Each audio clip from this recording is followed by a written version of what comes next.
Hi, I'm Bauma and welcome to this video and welcome to Winterthur. This is the starting point of the cycle route we would like to introduce to you today. Hi, and I'm Slow-Eddie Spaghetti, and we're at the train station here, which is really easy to access from all parts of the country and even from abroad. Of course, we got here by train. But don't worry, we won't go on and on about the efficiency of the Swiss rail system or the convenience of their stations. That said, train stations are often ideal starting points for bike trips. And this one couldn't be better located for the route we're writing today. So, where are we headed? Starting in the heart of the city, we'll leave the urban hustle behind and head into the peaceful forest lining the Töss River. From there, we'll follow the river upstream all the way to Bauma, roughly 30 kilometers away. This route is part of the Swiss National Route 53, which runs from Eglisau, where the Töss flows into the Rhine, all the way to Rapperswil on Lake Zurich. While the entire route is scenic, we've chosen this section because of its exceptionally well-maintained, dedicated bike paths. It really stands out among the many cycling routes in Switzerland. Plus, it's well connected. This section links up with the Swiss National Routes 5, 41, 45, 86, 205 and 999. That means lots of options to combine routes and extend your adventure across the country. So let's see if we can find out where our route starts. Look, I think the sign is right over there, across from the train station. So that was easy enough. Winterthur is known to have a large pedestrian zone and a really charming old town. So let's go and have a look. The first signs of human settlement in this region date back over 5,000 years. During Roman times, there was a fortified settlement here called Vitudurum. The straight road that cuts through the old town still follows the original Roman path. Fast forward to the Middle Ages, and Winterthur became a fortified town founded by the House of Kieburg.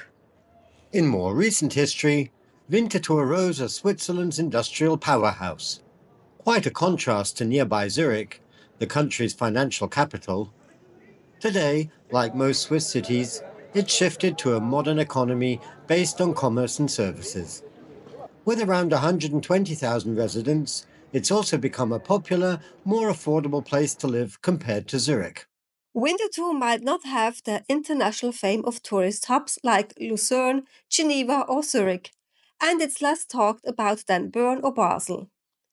But it proudly holds the title of Switzerland's #1 cycling city. That reputation comes from its working-class, factory town roots. And the fact that it's mostly flat definitely helps. You'll see bikes everywhere and some generally cool cycling infrastructure. However, they could have given a bit more space here. The effort they made to create some buffer space for the Doring zone is minimal. One of Winterthur's smartest moves? Repurposing its old industrial sites. Instead of demolishing or abandoning the massive factory complexes and leaving them to decay, the city has transformed them into modern spaces for business, education, and community life. Where heavy machinery was once built and shipped out by train, you'll now find people walking, cycling, and gathering for fun and relaxation. The vibe around these buildings has completely shifted, blending history with a fresh, modern style of living.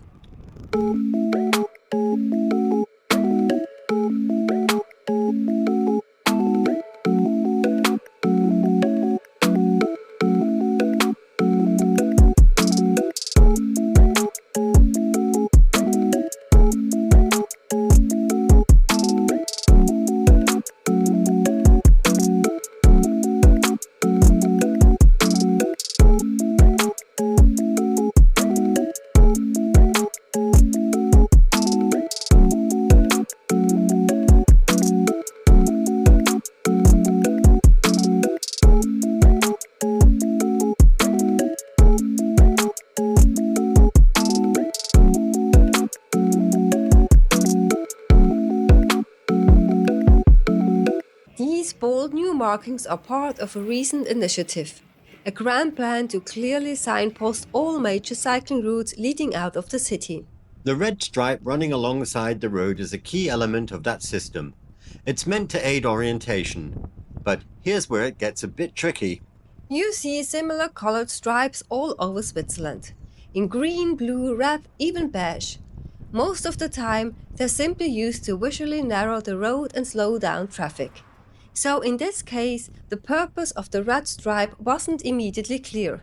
In fact, we only figured out what it was after doing some research for this video, after our ride was already over. What we didn't realize at the time was that further along the route, the painted stripe actually gives way to a full strip of red-colored tarmac, replacing traditional signage altogether.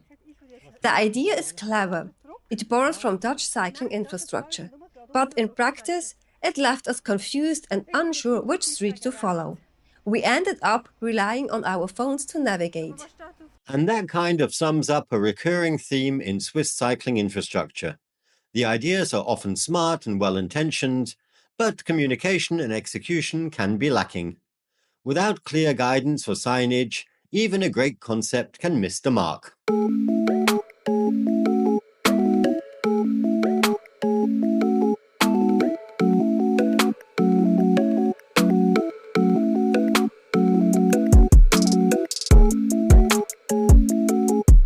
So in here is where we've reached the connection to the route we're looking for, route number 53, which we're going to follow along the Töss River.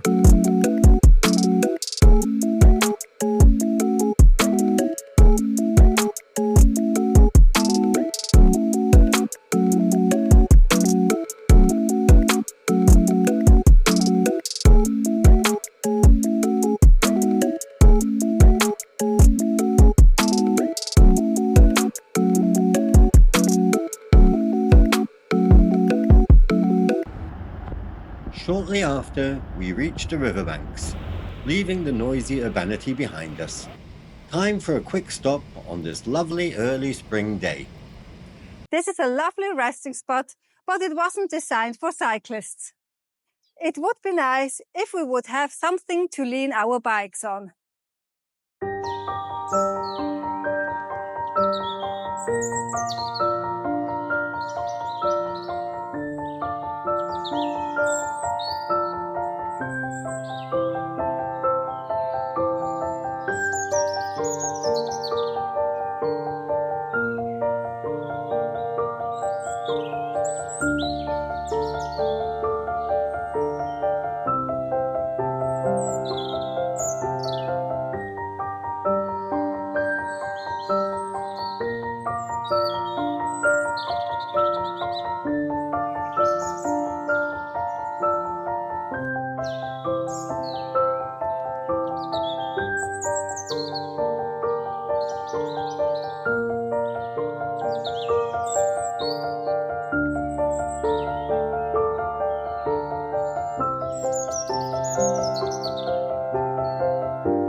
Time for a quick break to go to the loo.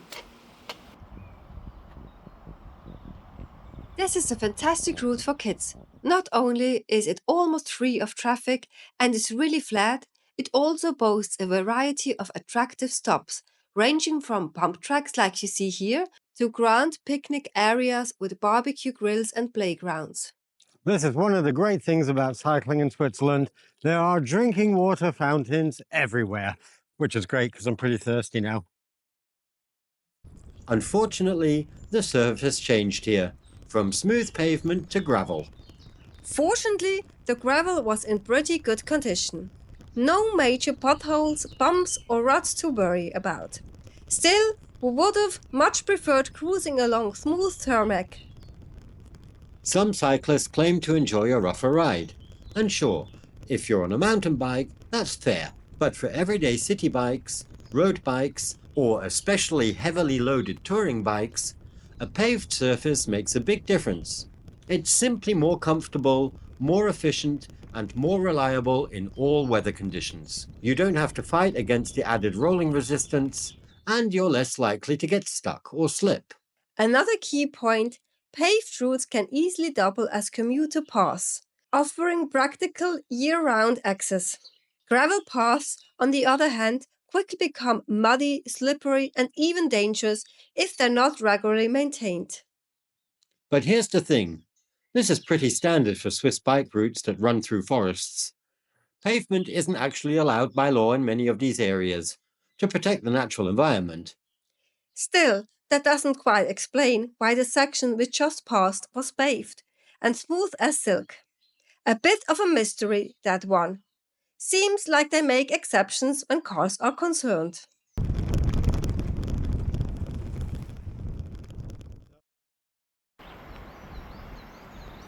I'd be tempted to make a right turn here because this lovely old wooden bridge is really inviting, but our path is following the river, so I'm going to turn around again.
We had to take a short detour here due to construction work on a bridge.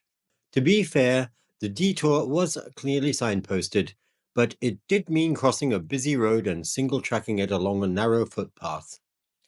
Switzerland is full of construction sites. It's a bit of a national pastime, honestly. Annoying?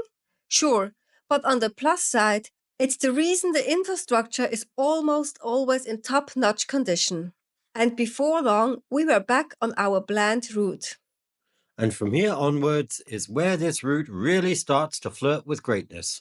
We hit a truly dedicated cycle path, on par with the best greenways and converted rail trails you find in France, Germany, or Denmark.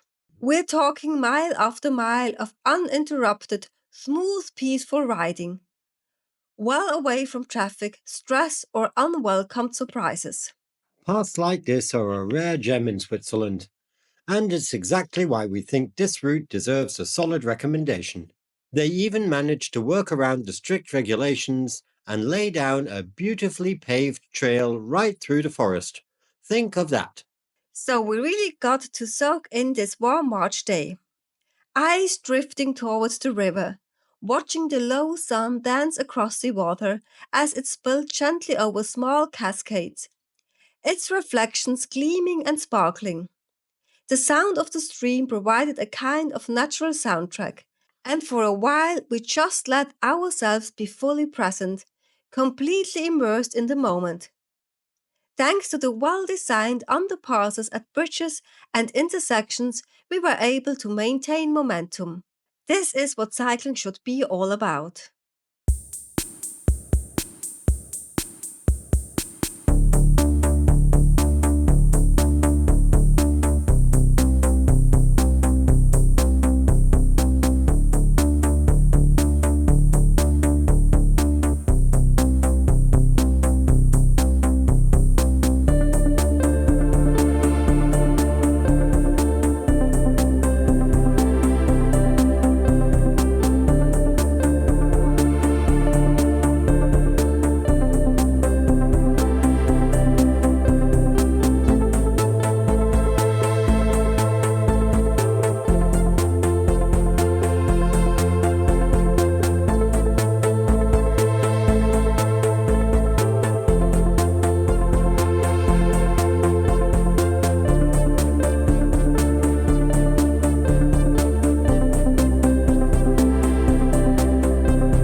The cycle path isn't the only track winding its way up the valley. There's also a train line running alongside the river, connecting the villages and towns along the route. Now, of course, we'd choose pedalling over sitting any day, but the train makes for a solid backup plan.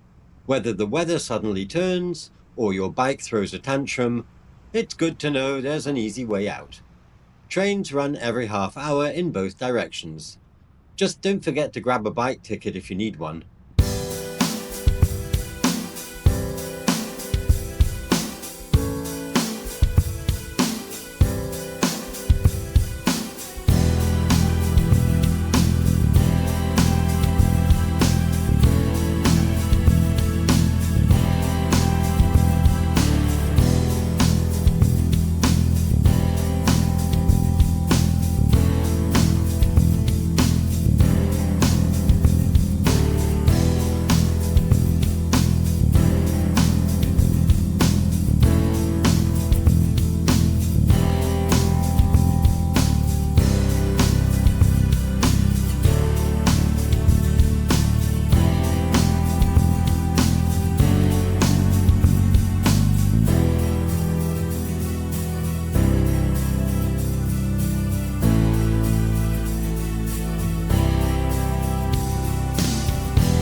If you're not only into cycling but also happen to be a bit of a geology buff, this route has some added treats.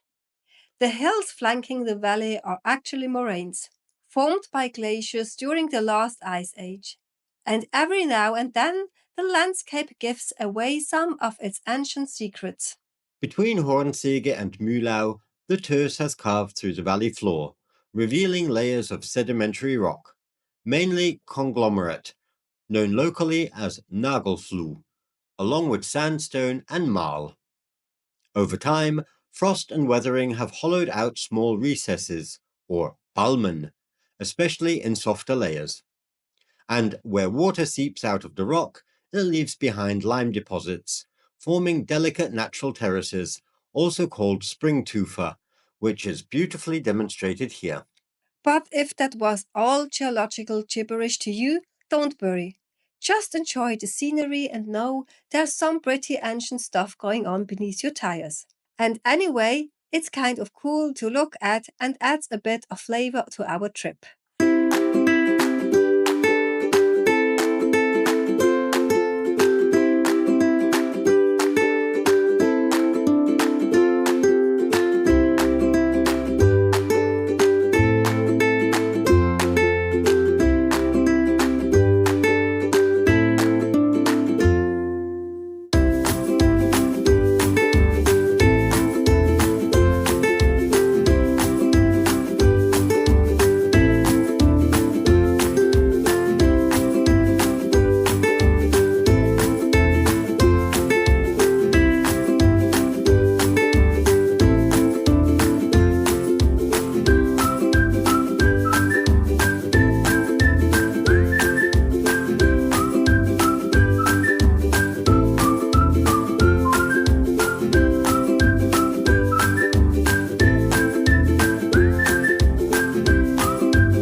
We're already halfway into our trip and haven't properly introduced the real star of this ride, the Töss River.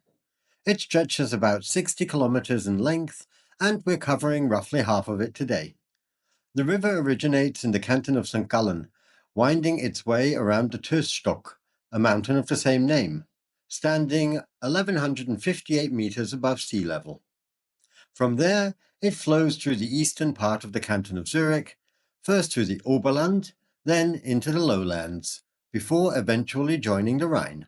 The section we're riding through now has a quirky trait. It often dries out. Water seeps into the cracks of the riverbed and disappears underground, carried away by subterranean streams. This happened so frequently that, up until the 19th century, people actually used the dry riverbed as a road. But when the Töss swells, it's a different story. Crossing becomes impossible. Back in the day, locals came up with a simple but clever solution. Bridges were built using wooden beams mounted on hinges. When the water level rises, the beams swing aside to avoid being damaged. And when the river calms down, they swing back into place, forming a makeshift walkway to the other side. They're narrow, so crossing is strictly a pedestrian affair, but at least your feet stay dry. Some of these historic bridges are still around today, quietly showing off their ingenuity. So let's go and try it out.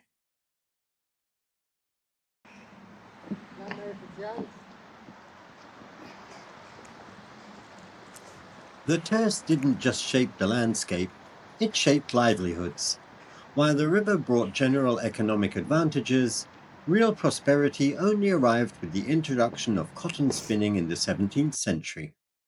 This led to population growth, stronger settlements, and turned the region into one of the most industrialized areas in Switzerland. The river's current powered the spinning mills, though it took some time before full factory operations became the norm. By the mid-19th century, things began to shift again. With weaving becoming mechanized, mountain communities lost their economic lifeline. Many people moved away, and pastures and meadows were gradually reforested, giving us the expansive woodlands we ride through today. During the early years of industrialization, textile mills sprang up along the Töss, their machines driven by water wheels and early turbines. And by the turn of the 20th century, the region embraced electrification, as hydroelectric power plants began to generate electricity right here, at the river's edge. Much of the industrial legacy has disappeared or repurposed for modern life. But here and there, reminders still stand, like this old chimney stack, a silent witness to past glory.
Remember how we mentioned that construction sites are everywhere in Switzerland?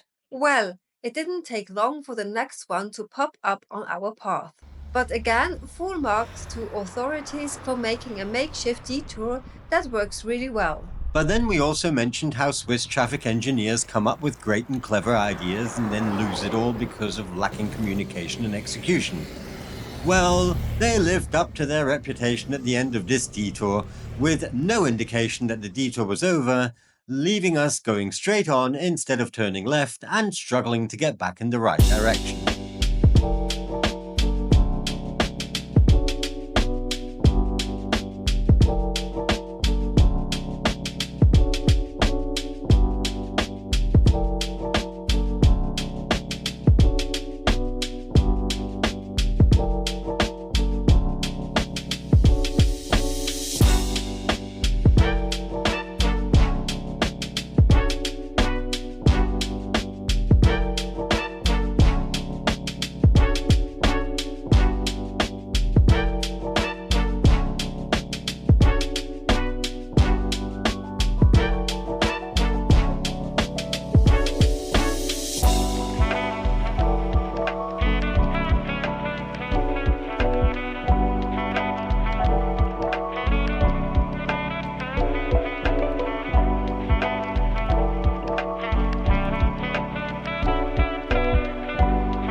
window shopping. Who needs big shopping centers or bustling high streets when you can pick up your groceries right here, along the cycling route? If you've been paying attention, you'll have noticed the abundance of little spots to grab a snack or kick back for a moment. But if you're after a real treat, or perhaps a culinary souvenir to remember your trip when you're back home in your own kitchen, this is the place to stop. Family-run farm shops are a cherished tradition in Switzerland. Stepping inside one is like opening a box of artisan chocolates. You never quite know what you'll find, but you're sure to discover something delightful. You might indeed come across a box of locally made chocolates, along with seasonal vegetables and fruit, marmalade, dairy products, meats, and eggs. There's no shortages of eggs here. This particular gem specializes in pasta and wild garlic products that the locals call Bärlauch, all hand-picked from the surrounding forests. It also supplies fresh bread and Zopf. And when it's time to pay, it couldn't be simpler. Just drop the cash into the honesty box or use the Swiss payment app Twint. No queues, no self-checkout machines, just trust and good faith. Something increasingly rare in the modern world.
We're approaching the end of our journey, and fittingly, it wraps up the same way it began, at a remarkable railway station.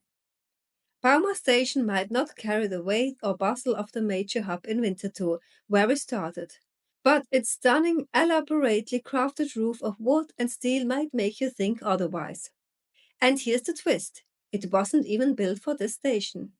Originally, this architectural gem sheltered passengers at one of Switzerland's most important rail hubs, Basel.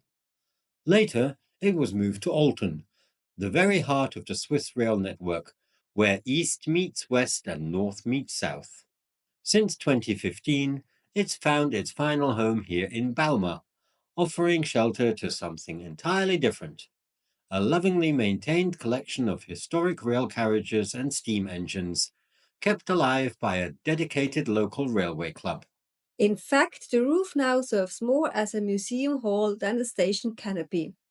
On summer weekends, the still carriages come alive, jogging back into motion and taking passengers on a nostalgic ride to Hinwil, a 20-minute journey through time. We've done it ourselves, and we can definitely recommend it. A full dose of childhood joy, and a sprinkle of soot if you stick your head out of the window. The line itself was never more than a regional sidetrack.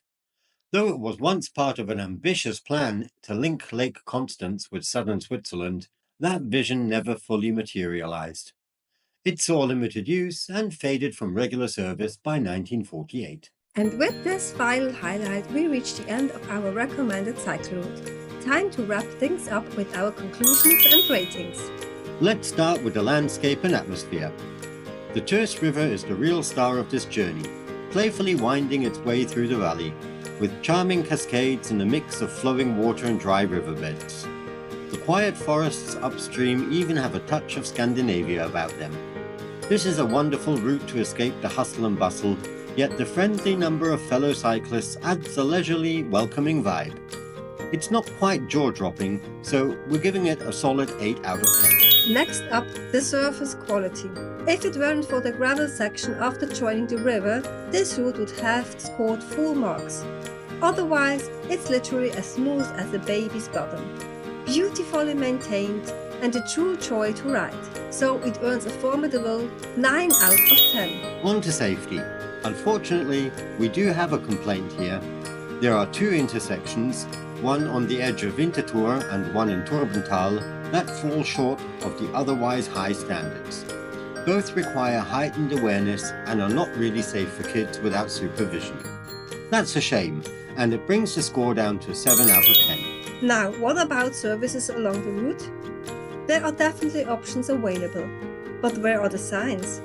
We spotted one sign for a toilet, and that was about it. Sure, you can look things up on your phone, but why not offer the info at first glance?